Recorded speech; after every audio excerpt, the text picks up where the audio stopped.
Hello friends, welcome to my class. आज का topic होने जा रहा है मूल्यांकन के अर्थ, परिभाषा, प्रकार एवं लाभ। तो सभी छात्रों के लिए वेरी इंपॉर्टेंट क्वेश्चन है। तो देखेंगे, मूल्यांकन एक ऐसी कार्य है जो शिक्षक द्वारा यह पता लगाने के लिए किया जाता है कि बच्चे किस स्तर पर काम कर रहे हैं, मतलब बच्चे कैसे हैं, कौन काम कर रहे हैं, पढ़ रहे हैं या नहीं पढ़ रहे हैं। ठीक है, यह कुछ ऐसा भी हो सकता है कि जिसका उपयोग यह आकलन करने के लिए किया जाता है। जैसे बच्चे को कोई काम दे दिया और फिर उसकी तुलना आकलन करेंगे, उसके बारे में सोचेंगे कि ये कर सकता है या नहीं। तो इस तरीके से आकलन किया जाता है। बच्चे कहाँ से आगे बढ़ रहे हैं, ये सब जानने के लिए ही मूल्यांकन किया जाता है। कहाँ उसे थोड़ी अधिक सहायता की आवश्यकता है, कहाँ उसे बच्चों की मदद करने की आवश्यकता पड़ती है, कहाँ शिक्षक उसे मदद कर सकते हैं, राह दिखा सकते हैं, उसका मार्गदर्शन कर सकते हैं। तो ये सब जो प्रक्रिया चलती है स्कूल में, कॉलेज में, वो सब हमारा मूल्यांकन कहलाता है। कभी कभी हम कोई प्रोजेक्ट दे देते हैं, फिर उसमें हमारा मूल्यांकन करना होता है, जैसे कि उसकी विशेषताएं बताना, उसके बारे में जानकारी देना। तो ये सब भी मूल्यांकन ही है।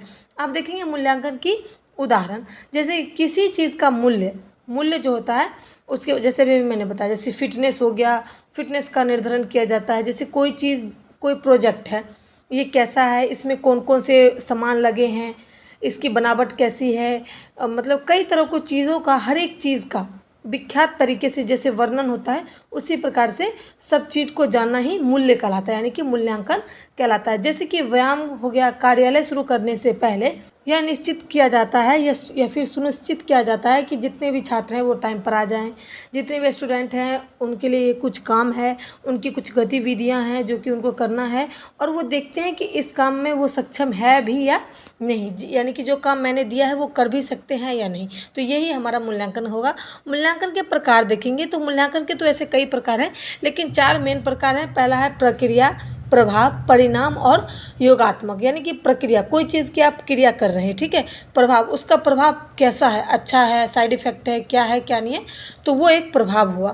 3 नंबर है परिणाम। परिणाम मतलब जैसे कोई भी स्टूडेंट को कोई काम दिया, फिर वो परीक्षा में पास हुआ या नहीं, तो उसका परिणाम जानना, ठीक है। जैसे काम ही दिया तो काम पूरा हुआ या नहीं, तो ये हुआ परिणाम। उसके बाद आता है योगात्मक। योगात्मक मतलब कि बच्चे ने उस योग्य काम किया है या नहीं, बच्चा उस योग्य है, जो काम हम दिए हैं उसके योग्य स्टूडेंट है भी या नहीं है, उसके योगात्मक शक्ति को जानना, उसके बारे में अच्छे से पढ़ना, समझना, और उस बच्चे के अंदर क्या है, क्षमता है करने की या नहीं, उसके बारे में जानकर उसकी योग्यता को बताना ही योगात्मक कहलाता है। ये थे मूल्यांकन के 4 प्रकार, जो कि मैंने वर्णन के साथ बता दिया आपको। अब देखेंगे मूल्यांकन के लाभ। मूल्यांकन के क्या लाभ होते हैं।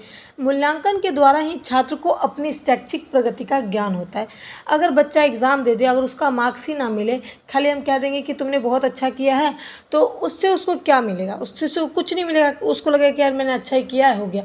लेकिन अगर उसको मूल्यांकन यानी कि मूल के रूप में, नंबर के रूप में, संख्या के रूप में अगर उसे कुछ देखने को मिलता है, जैसे 20 में से 5 नंबर आए, 10 नंबर आए, 15 नंबर आए, 19 नंबर आए, तो उससे ये सीखने को मिलता है वो ज़्यादा से ज़्यादा और अच्छा करे, प्रगति करे, यानी कि उसकी जो प्रक्रिया है, जिसमें काम कर रहा है, वो आगे की ओर बढ़े, उसका ज्ञान थोड़ा बढ़े, ठीक है।